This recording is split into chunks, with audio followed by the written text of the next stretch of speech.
Acharya Shree, when someone gets enlightened, what actually happens?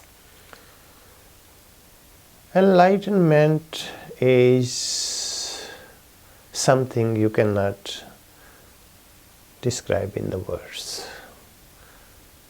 It is a realization, and it is incredible realization, but because the person is still gets stuck into the body, physical body especially. Actually, let me explain a little bit before I explain to the what happened to the physical body also when enlightenment happened. Enlightenment happened in those moments when all these subtle bodies inside this physical body, they empty fully. When they get empty fully, all the information is deleted.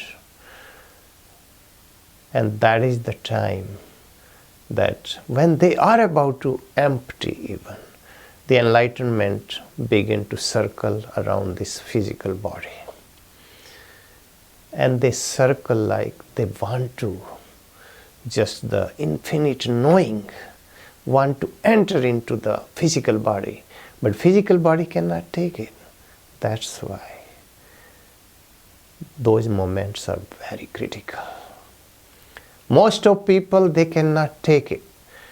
They get the enlightened and they leave the body right away. The majority of the enlightenment happen in those cases that the people cannot take that. It is like 100,000 voltage is entering into your physical body. Can your body take it? Like a lightning. Thunderstorm and lightning is so powerful that the human body cannot take it. It is 100,000 of voltage. And it happened it happened like 1 hour or so. It happened just seconds. But those seconds are very critical. The most of people, they die we call it antim shwaso swash. They get enlightened in the last breath. The last breath, and they get enlightened. Even they are sitting in the meditation pose, and enlightenment suddenly happen. The physical body cannot take it because it is 100,000 of voltage, like. And then the soul, it goes already into the moksha, the highest point of the universe. And the body will fall down later. It takes just quick, like very quick, like moments, not even seconds, moments. In 1 second there are hundreds, thousands of moments. These days, the second is broken only maybe 1,000 times. But moments are hundreds, thousands of moments in 1 second. The body will fall down later and the soul will reach to the moksha. That's why who survive in enlightenment, they are very fortunate. In Tirthankara's case, they all survive. Tirthankara is a superhuman in this universe. They are rare. They are special. But Arihantas, many Arihantas, they survive.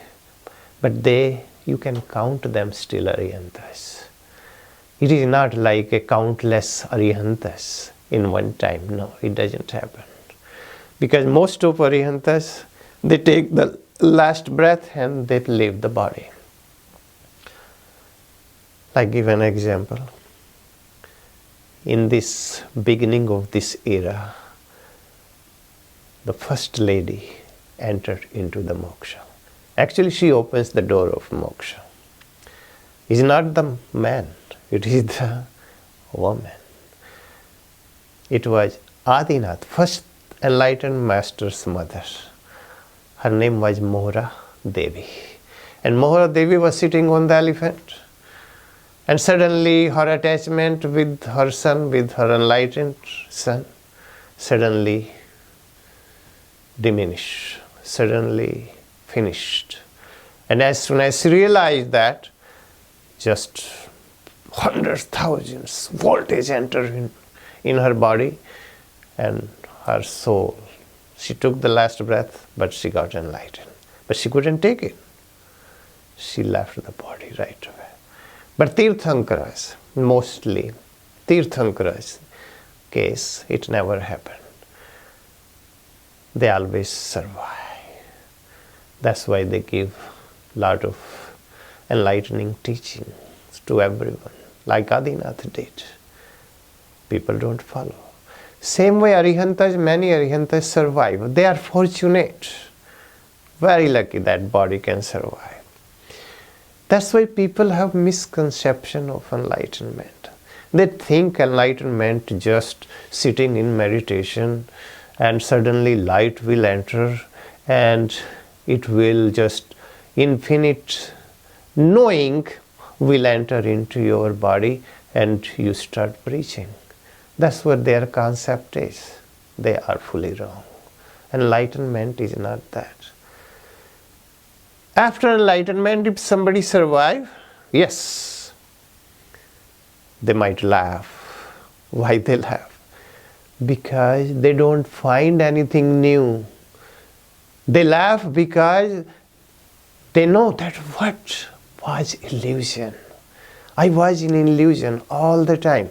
And the thing I found, this enlightenment, it was always with me. I was ignorant. I couldn't see it. And it was always with me. It is just forgotten. And once you find it, you laugh it. Hey, what did I found? Whatever I found, it was always with me. Because infinite knowing, soul has infinite knowing already.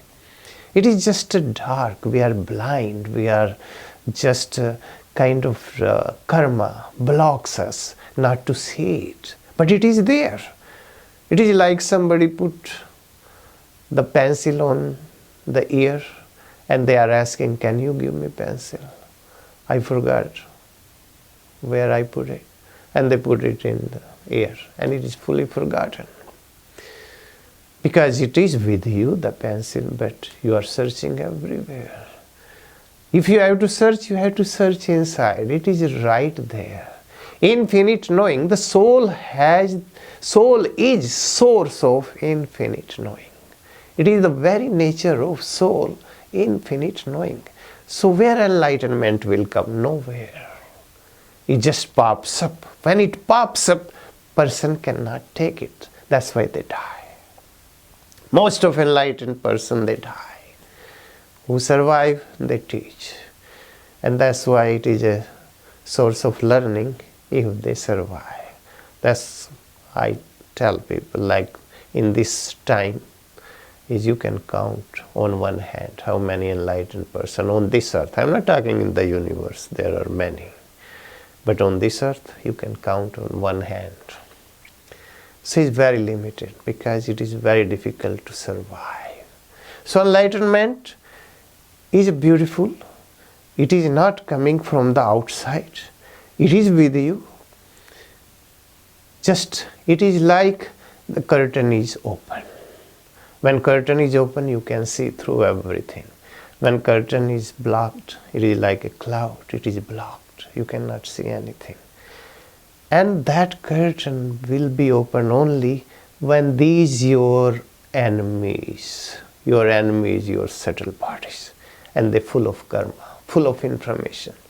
By sadhana, by spiritual practices, you have to empty them somehow. You cannot collect any more karma. And whatever it is there, you have to empty them. As soon as they empty, enlightenment pops up. And then you will realize you are source of infinite knowing. That is the enlightenment. Jai Siddhartha.